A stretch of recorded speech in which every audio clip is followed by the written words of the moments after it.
안녕하십니까. 윤상국 목사입니다. 지난 한 주간 평안하셨습니까? 여러분들 목회 서신을 통해서 각 목장마다 서로 나누고 또 기도 제목 나누고 이런 모습을 생각을 해봅니다. 어려운 시대에도 목회 서신을 통하여 서로 주고받으면서 또 하나님의 마음을 나누고 또 목장이 든든히 서갈 수 있는 그러한 은혜가 있다는 사실에 감사를 드립니다. 지난주에 저는 여러분들에게 균형 잡힌 그리스도인에 대해서 살펴봤는데, 영과 육이 어떻게 아름답게 균형을 유지하여 신앙생활을 할 수 있는지에 대한 부분에 대해서 생각을 해보았습니다. 자, 오늘은 조금 다른 측면에서 균형 잡힌 그리스도인이 어떤 그리스도인인가를 생각해 보고자 합니다. 바로 하나님의 통치 영역에 대한 부분인데요. 신앙인들에게 있어서 균형이라는 단어는 매우 중요한 단어입니다. 예를 들면은 너무 은사적인 측면만을 추구하다 보면 신비주의에 빠질 수 있고, 반면에 오로지 말씀만을 읽어야 한다고 하면 정말 말씀 속에 있는 인간의 이성을 뛰어넘어 역사하시는 하나님의 초월적인 부분을 간과할 수 있게 되기 때문에 너무 이성적이고 지적인 것에 치우치는 신앙이 될 수 있습니다. 왜냐하면 참된 말씀은 그 내용은 우리가 상상할 수 없는 신비한 역사들로 가득 차 있기 때문입니다. 신앙생활의 이러한 부분들은 우리가 삶을 살아갈 때에 하나님의 통치 영역에 대한 부분에도 적용됩니다. 신앙인들의 삶의 영역을 보면은 크게 세 가지로 나눌 수 있습니다. 첫째는 교회이고, 두 번째는 가정이고, 세 번째는 사회입니다. 교회는 우리가 신앙생활을 하는 신앙 공동체이며, 가정은 우리의 삶이 탄생되고 죽기까지 함께해야 할 중요한 혈연 공동체입니다. 세 번째, 사회는 직장이나 혹은 우리가 소속되어 있는 모든 단체들을 지칭을 하죠. 그런데 이 세 가지 공동체 생활을 할 때는 반드시 균형이 필요합니다. 하나님께서는 이 세 가지 영역을 통치하시는 분입니다. 어떤 분들은 하나님을 교회 안에서만 거하시는 하나님으로 오해합니다. 그래서 오로지 교회만이 우리가 헌신과 봉사를 드려야 될 장소라고 생각을 합니다. 여러분, 교회를 그리스도의 몸을 생각하는 것은 대단히 아름답고 귀한 일입니다. 그러나 조금 더 생각을 하면은 하나님은 교회의 주인이 되실 뿐만이 아니라 우리가 속한 모든 영역에서 우리의 주인이 되심을 인정하지 않을 수 없는 것이죠. 그분은 우리의 가정의 주인도 되시고 우리가 속한 이 사회의 직장의 사업장의 주인이시기도 합니다.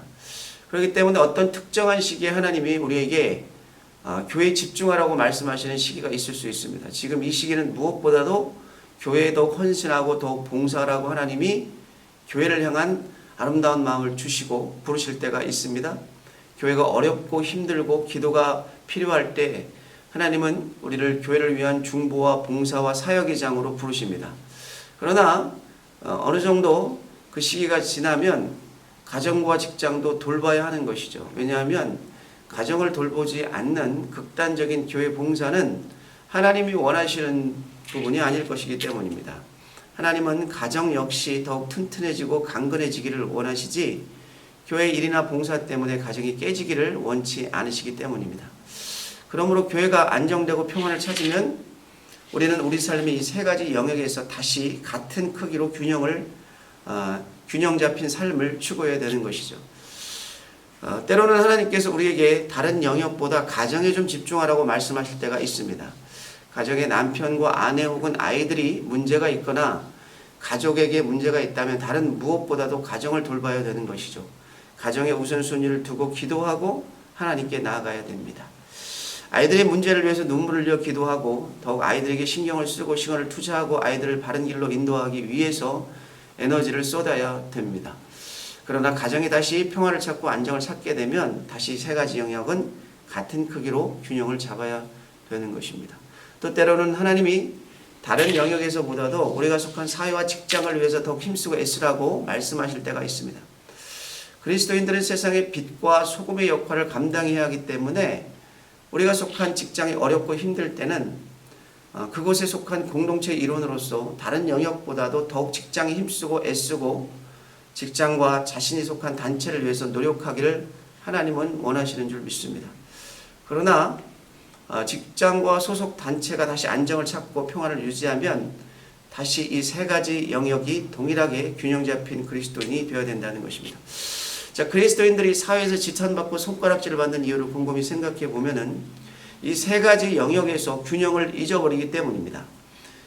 하나님이 교회의 통치자가 되지만 역시 하나님은 가정의 통치자가 되고 우리가 살아가는 직장이나 사회의 통치자가 된다는 사실을 깨닫고 항상 그 세 가지를 균형 잡힌 그 세 가지에서 균형 잡힌 삶을 살아간다면 하나님이 우리 개인과 가정과 교회와 그리고 우리가 속한 직장과 사회를 위해서 뜻하신 그러한 하나님의 뜻이 아름답게 이루어질 것이라고 생각을 합니다. 성경 골로새서 1장 16절부터 17절에 이런 말씀이 있습니다. 제가 한번 봉독하겠습니다.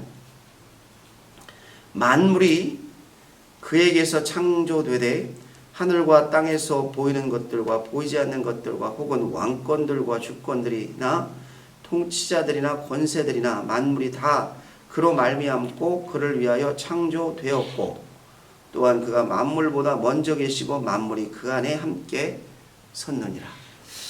자, 여러분, 하나님께서 모든 것들을 주관하시고 모든 만물의 주인이 되시고 통치자가 되신다는 말씀입니다.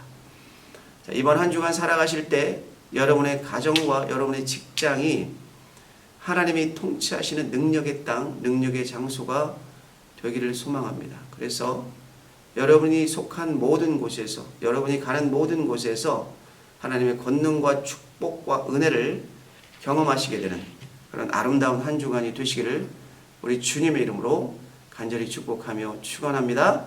오늘 이 말씀을 우리 각 목장에게 나누어 주시고 격려하면서 또 귀한 나눔을 갖기를 소망합니다. 성도 여러분, 사랑합니다. 축복합니다. 평안하세요.